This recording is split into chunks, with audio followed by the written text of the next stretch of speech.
Bismillahirrahmanirrahim. Assalamualaikum warahmatullahi wabarakatuh. Pertanyaan yang pertama, apa doa yang bisa saya amalkan supaya orang yang kita sayangi mendapat hidayah? Allahumma hdi qaumi fa innahum la ya'lamun. Doa Nabi ketika umatnya menyiksa, mengejek, mengolok, melempar batu, melempar kotoran unta, melempar dengan kayu. Allahumma hdi qaumi fa innahum la ya'lamun. Sekali lagi, Allahumma hdi qaumi fa innahum la ya'lamun. Perlu dipahami, doa tak mesti bahasa Arab.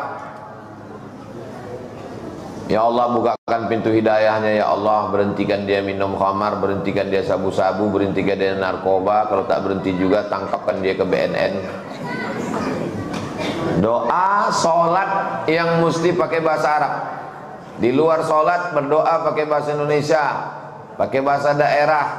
Ambo sampai kini berdoa masih pakai bahasa kampung, bahasa daerah. Yang bahasa Arab itu cuma 4 saja. A'udzubillah, bismillah, alhamdulillah, sholawat. A'udzubillahi minasyaitonirrajim, bismillahirrahmanirrahim, alhamdulillah rabbil alamin, wassalatu wassalamu ala asyrafil anbiya'i wal mursalin wa ala alihi washabihi ajma'in.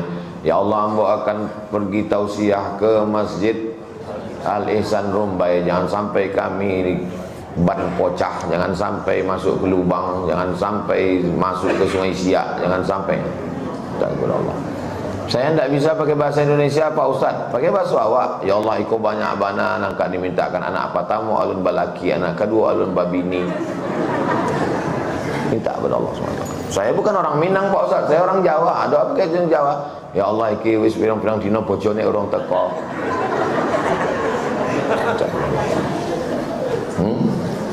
Banyak orang sekarang tidak berdoa, tapi menghafal doa. Banyak orang tidak berdoa tapi membaca doa. Kita bukan membaca doa, kita berdoa. Jangan-jangan waktu sholat itu pun kita membaca doa, tak berdoa, hanya mengulang hafalan. Allah. Padahal kita sedang berdoa. Rabbighfirli warhamni wajburni warfa'ni warzuqni wahdini wa'afini wa'afani. Jadi doakanlah saudara kita itu. Kapan doa yang paling mantap, paling bagus? Aqrabu ma yakunul 'abdu min rabbih wa huwa sajid. Orang paling dekat dengan Allah waktu dia sedang bersujud. Fa'aksiru fihi doa. Perbanyaklah doa waktu sujud. Kalau bisa pakai bahasa Arab, Allahumma hdi qaumi fa innahum la ya'lamun. Kalau tak bisa pakai bahasa Indonesia, dalam hati saja. Di sujud malam, tengah malam, solat sunat hajat 2 rakaat. Hajatnya supaya dia dapat hidayah. Usolli sunnatal hajat raka'ataini lillahi ta'ala. 30 malam Ramadan nanti buat supaya dia dapat hidayah. Minta kepada Allah Subhanahu wa ta'ala. Ad-doa silahul mu'min. Doa itu senjatanya orang beriman. Ad-doa mukhul ibadah. Doa itu adalah otaknya ibadah. Manusia ini otaknya paling penting. Tak ada otak, makan otak-otak. Otaknya ibadah itu adalah doa. Orang yang tak mau berdoa sombong, angkuh. Tadi Ustaz Somad kami tengok tak ada berdoa. Selesai salam langsung ke setelah. Saya tadi malam balik dari dari kampung Durian. Sampai rumah jam 2. Bangun jam 4. Dan saya tengok imam itu sudah bercabang 2. Tidur saya sebelah. Tidur agak 5 menit, itu cas balik. Baru 2 jam saya tidur. Itu maka jadi bukan saya tak berdoa selesai sholat. Ini banyak orang selesai sholat tak berdoa lagi. Assalamualaikum. Kau kenapa tak berdoa? Alah, doa yang lamanya belum makbul, ngapain doa baru lagi Pak Ustaz? Apa ini? Saya tak tahu doa saya itu entah diterima Allah atau tidak, tapi saya terus berdoa. Kenapa Ustaz terus berdoa? Karena doa adalah ibadah. Bapak selama ini sholat, ada rupanya datang kiriman balasan WhatsApp, sholat Anda sudah diterima. Ada. Kenapa Bapak Ibu terus sholat? Karena sholat adalah ibadah. Berdoa terus. Sebagaimana Allah tidak pernah bosan menerima doa, maka kita berdoa, minta kepada Allah Subhanahu wa ta'ala. Tak ada ruginya berdoa. Apakah boleh kita minjam uang untuk usaha ke bank konvensional? Minjam ke bank konvensional duit, dikasihnya duit. Pinjam duit 1 juta, bayarnya 1,5 juta. Yang 500.000 bunga. Minjam ke rentenir begitu juga. Minjam ke lintah darat. Pokoknya semua yang di air itu kalau sudah naik ke darat jahat. Contohnya lintah darat, buaya. Nah, tahu semuanya. Tak boleh. Prinsipnya uang dengan uang tak bisa. Karena bank syariah bunganya lebih besar. Bank syariah tak ada pakai bunga. Ini akibat tidak memahami konsep ekonomi syariah. Begini, saya mau jelaskan secara simpel, tidak macam di kampus.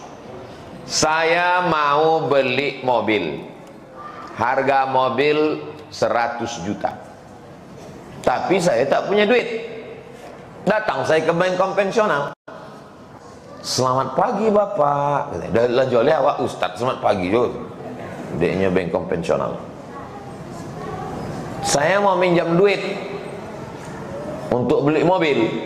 Dikasihnya lah pinjaman duit 100 juta. Tapi nanti bayarnya 150 juta. Yang 50 itu bunga.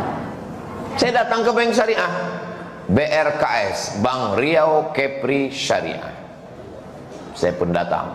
Assalamualaikum warahmatullahi wabarakatuh. Bapak mau apa? Saya mau beli mobil. Saya mau minjam duit. Kata orang BRKS, kami tidak meminjamkan uang. Karena minjam uang, bayar uang adalah riba. Bapak, uang ini untuk apa Pak Ustadz? Saya mau beli mobil 100 juta tapi duit saya kurang. Oh, kalau begitu bank membelikan mobil. Ini BRKS membeli mobil secara cash. Dibelinya mobil itu secara cash. Sekarang mobilnya punya siapa? Tak usah dijawab, saya menjawab sendiri. Setelah mobilnya dibeli, sekarang mobil ini adalah milik BRKS. Lalu saya datang membeli mobil dengan cara cicil. Akadnya adalah uang dengan barang, bukan uang dengan uang. Bagi yang tak paham, alah sama aja itu.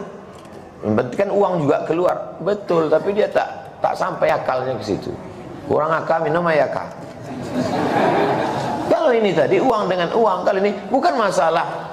Ini lebih besar. Ini menyelamatkan kita dari riba.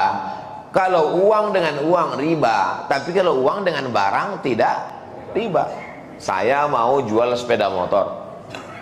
Bapak beli sepeda motor saya, tapi tidak lunas, cash. Dengan cara cash, dengan cara diangsur.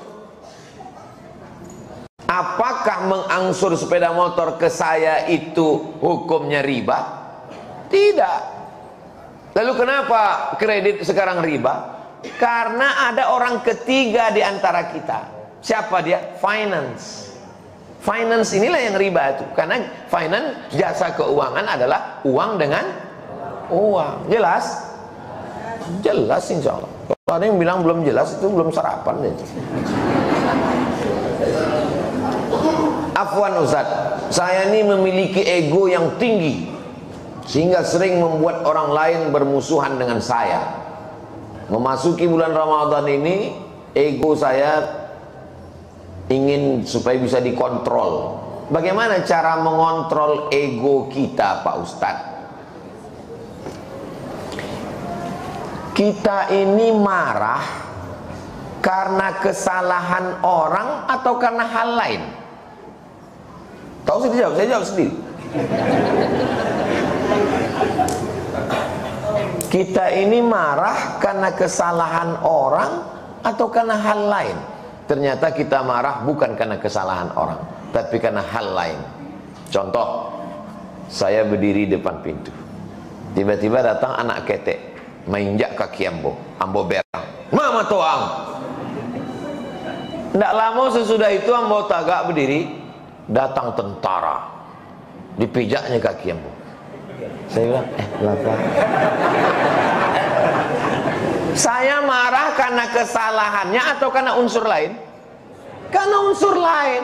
Kenapa waktu anak ketek tadi nginjak memarah? Karena anak ketek. Kenapa waktu pas tentara itu tidak tolok? Jadi sebetulnya kita tidak adil. Kita tidak adil. Dulu bersikap adillah kamu. Orang pergi ke rumah makan, minum. Maklumlah ibu-ibu mengurus anak itu lagi kurang konsentrasi, tagihan belum, uang listrik, uang air, kesenggol lah, tumpahlah jus tadi. Kemana mau tuang? Lalu kemudian bapak nih sore diundang sama kawan, bro, kongko-kongko kita sore ini. Oke, I am coming. Datang di tempat yang sama, jus yang sama, tumpah juga. Tapi apa kata dia? Tenang, kita pesan satu lagi. Pertanyaannya, dia marah tadi karena jus itu tumpah atau karena unsur lain? Berarti kita tidak adil. Kenapa waktu pertama marah? Kenapa waktu kawan tak marah?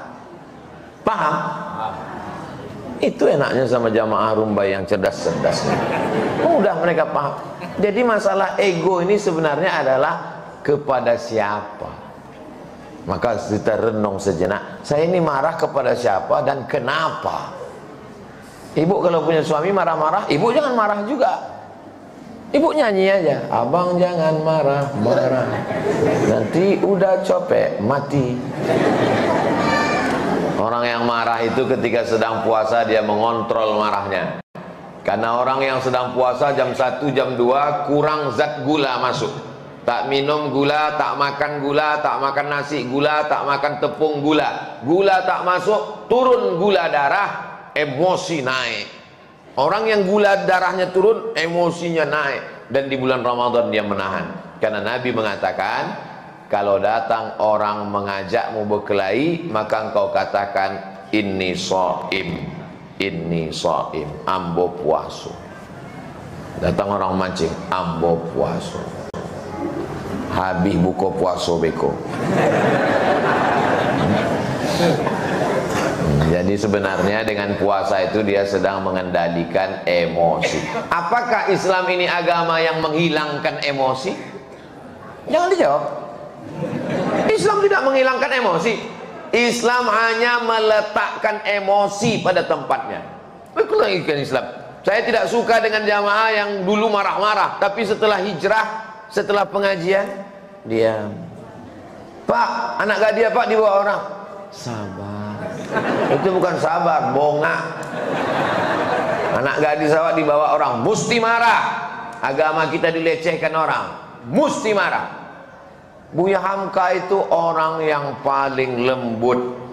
Dihina orang, dipenjarakan orang, difitnah orang, tak melawan. Dipenjarakan orang 2 tahun, 3 tahun, 4 tahun, mati yang memenjarakan tuh, dia menyolatkan jenazahnya, luar biasa.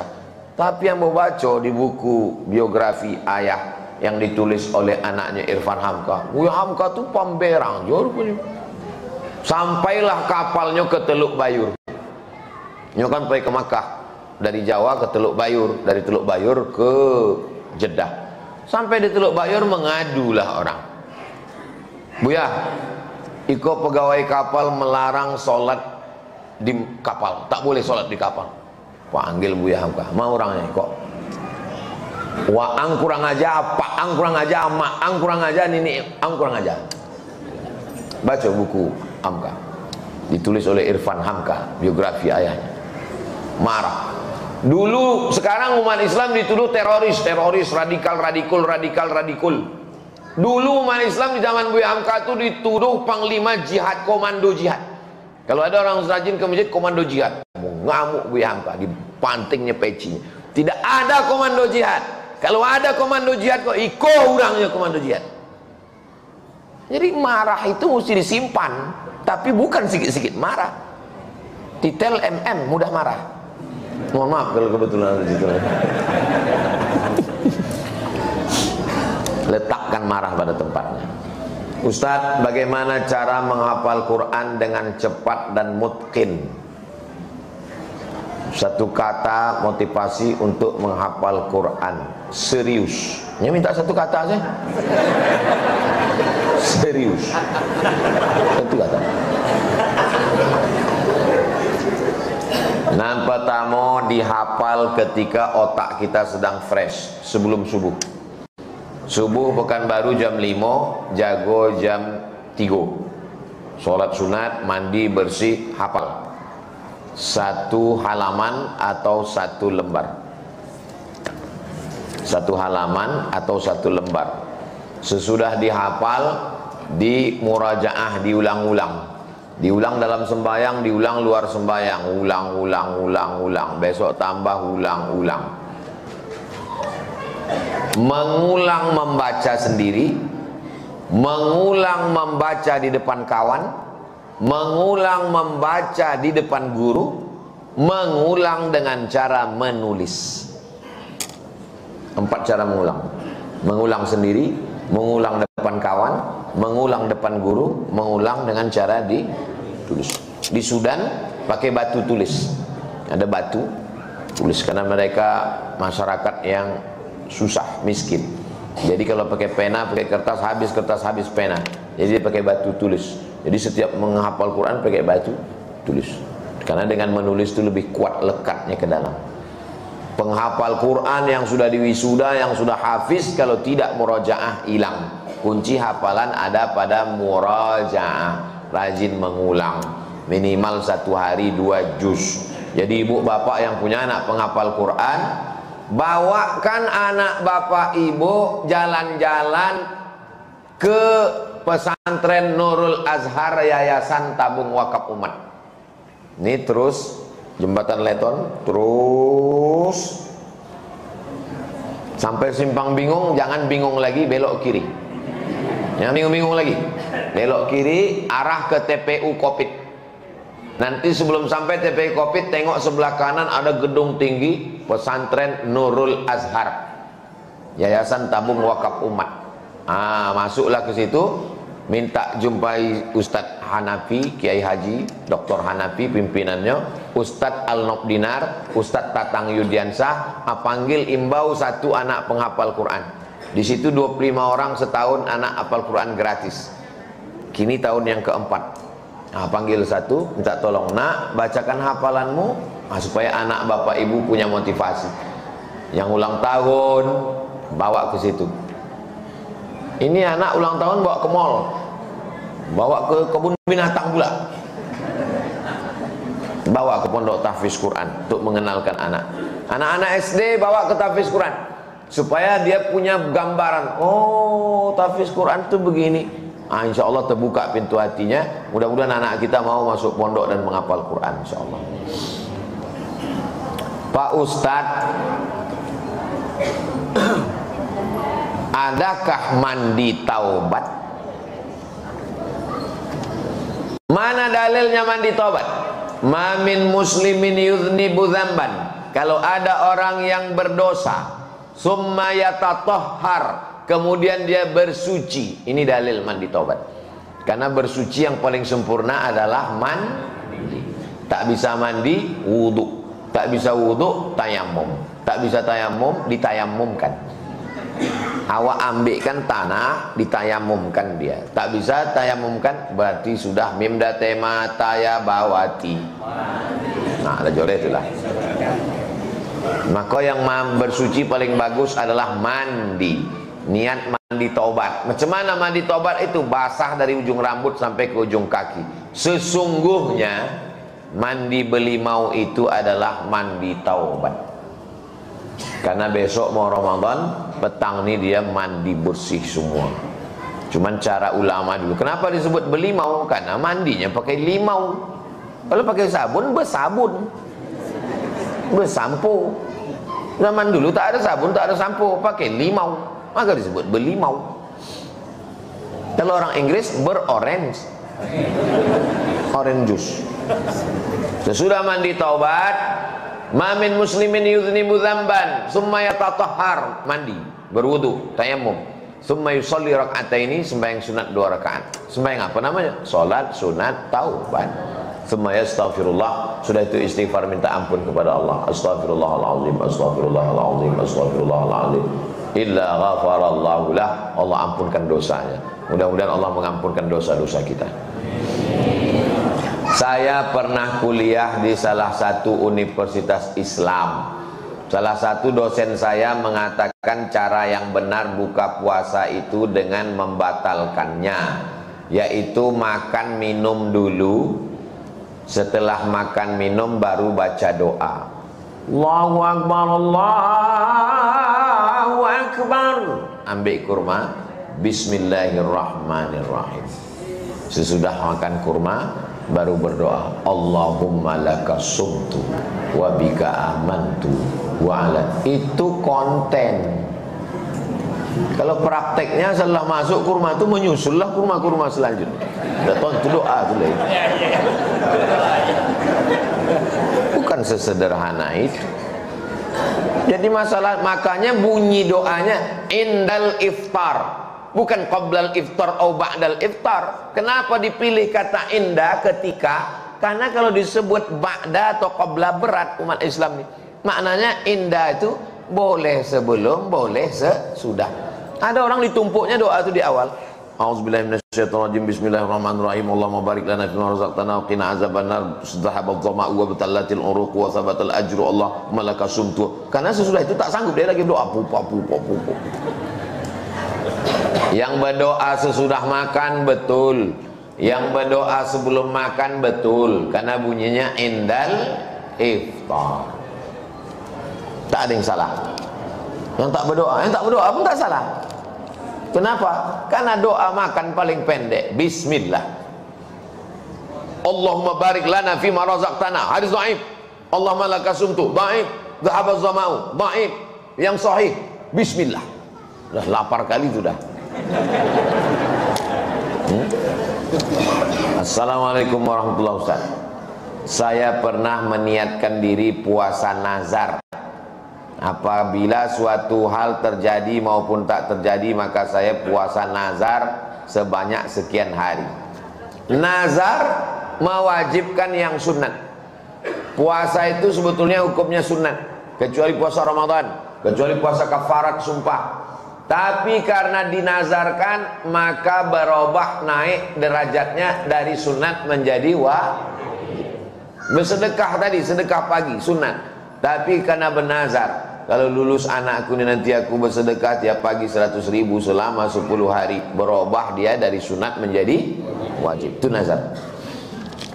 Lalu suatu hal tersebut terjadi sesuai dengan saya minta dengan Allah. Namun di tengah perjalanan saya melunasi hutang puasa tersebut, saya merasa tak sanggup untuk melunasi hutang puasa. Makanya jangan suka mengobrol nazar. Suka kali bernazar, nanti kalau anak ini lulus saya akan berkurban, nanti kalau ini saya akan puasa. Satu pun tak dibuat. Bagaimana hukumnya Pak Ustadz? Apakah kafarat saya diterima atau saya sebaiknya mencoba mengangsur puasa? Tidak bisa menebus puasa nazar dengan yang lain, kecuali dia dikatakan dokter ini penyakit mah akut. Bapak jangan puasa lagi ya Pak. Kalau saya puasa, kalau Bapak puasa, Bapak mati. Maka wa'alal ladzina yutiqunahu fidyatun ta'amu miskin. Maka berubahlah menjadi membayar fidyah. Bagaimana dengan membayar kafarat sumpah? Kafarat sumpah membayarnya la yu'akhidhukumullahu billaghwi fi aymanikum walakin yu'akhidhukum bima kasabat qulubukum. Bagaimana caranya? Fakafaratuhu it'amu asyarati masakin. Misalnya ada orang bersumpah, saya jumpa sama orang di Makkah, istrinya meninggal, nikah sama orang Indonesia. Dia cerita sama saya, kata dia, saya dulu Pak Ustadz, waktu istri saya meninggal, menangis saya, ya Allah, aku sampai mati tak akan berbini, gitu. Sesudah sebulan terkonang nak berbini. Jadi cumalah saya bilang, kata dia berbini, dibayarnya lah kafarat sumpahnya tadi. Membayar kafarat nazar sama dengan bayar kafarat sumpah. It'amu asyarati masakin, kasih makan 10 fakir miskin, makan pagi, makan siang, makan malam. Menurut Basnas DKI, Makan pagi, makan siang, makan malam tuh sehari 60.000. Berarti kalau 10 hari 600. Dua, au kiswatuhum, kasih makan, kasih pakaian 10 pakaian miskin. Ketiga, au tahriru raqabah, membebaskan budak hamba sahaya. Tak ada lagi budak hamba sahaya sekarang. Faman lam yajid fasyamu salasati ayyam. Siapa yang tak sanggup maka puasa 3 hari. Maka ibu jangan percaya kepada sumpah bapak. Puasa di 3 hari selesai, Bu. Saya menyampaikan ini membela ibu ini. Saya ini mendengar suara perasaan kalian, Besti. Jangan percaya pada sumpah, karena begitu mudahnya orang bersumpah. Adapun nazar puasa tadi, maka dia teruslah angsur. Dia tak sebutnya berapa utang puasanya, maka angsur. Utang puasa saya Pak Ustadz 90 hari Pak Ustadz. Mengandung anak pertama 30 hari. Menyusukan tahun pertama 30 hari. Menyusukan tahun kedua 30 hari. 90 hari utang untuk satu anak. Anakku, kau lahir ke atas dunia ini 90 hari makmu tak puasa. Jangan kau lawan mak. Jangan kau cakap kasar. Jangan kau melawan. Karena 90 hari dia tak puasa, melahirkan kau meregang nyawa, melahirkan kau dunia ini. Banyak anak-anak sekarang ini melawan, disangkanya melahirkan ini macam bersin. Hacim lahir. Berapa lama kami mengganti puasa 90 hari ini Pak Ustadz? Setahun lunas. Bagaimana caranya? Senin Kamis, Senin Kamis, Senin Kamis, Senin Kamis selama sebulan. Berapa hari? 8 hari. 10 bulan? 80 hari. 11 bulan? 88 hari. Tambah 2 hari. 90 hari lunas. Istiqomah puasa Senin Kamis. Tapi niatnya bukan puasa sunat. Niatnya puasa qadha. Niat puasa qadha pada hari Senin di bulan Muharram. Dapat 3. Qadhanya lunas, Seninnya dapat, dan dapat puasa bulan haram. Istiqomahkan saja. Nah itu kan teori Ustadz ceramah. Enggak, almarhumah mak saya mengamalkannya. Orang tua istri tanya, berapa utangmu? Mak dulu waktu mengandung aku berapa hari puasa tinggal? Kau dulu waktu dalam kandungan aku sakit-sakit 30 hari. Menyusukan tahun pertama 30 hari. Di qadhanya Senin Kamis, Senin Kamis, berlebih puasanya bertahun-tahun. Karena dia tak pernah meninggalkan puasa Senin Kamis. Meninggal hari Senin 11 Rajab 18 Maret 2019, malam Senin, habis tahajud, habis makan sahur, habis mandi bersih. Karena dibilangnya aku tak punya anak perempuan, susah kau nanti menjaga aku, memandikan aku. Aku berdoa kepada Allah, aku mau mati dalam keadaan sehat, habis mandi bersih, matilah hendaknya, sampai doanya dikabulkan Allah. Dan sehat walafiat, puasa umurnya 71 tahun, tak tinggal puasa Senin Kamis. Jadi ibu paling bagus. Ini banyak perempuan sekarang diajak makan tak mau. Makan siang ini diet, tapi puasa tak mau. Datanglah orang membawa iklan susu saset. Ustadz Somad kelihatannya kurus sekali, kata dia. Ustadz biar lebih berwibawa minum susu ini, menambah berat badan. Banyaklah iklannya bla bla bla bla. Habis itu saya tanya, pernah kau ke Masjid Agung An-Nur? Pernah Pak Ustadz. Nampak orang lari-lari berkeliling pakai baju kresek sampah? Ya Pak Ustadz. Untuk apa mereka lari itu? Biar kurus Pak Ustadz. Aku tak lari udah kurus. Untuk apa aku lagi makan susu ini? Tak usah pusing mau kurus mau gemuk, yang penting sehat. Kalau didengarkan cakap manusia ini capek kita. Kurus kita dibilang kita tak makan, gemuk kita dibilangnya pertumbuhan itu ke atas bukan ke samping, kita udah mati kita. Hidup ini sebetulnya tak sulit. Yang sulit itu adalah mendengarkan cakap. Tahu semua aja. Di akhir majelis mari kita sama berdoa pada Allah. Mudah-mudahan keluarga sakinah mawaddah warahmah, anak-anak anak soleh dan solihah, istiqomah iman dan Islam sampai mati husnul khatimah, masuk surga bersama Rasulullah sallallahu alaihi wasallam. Al-Fatihah.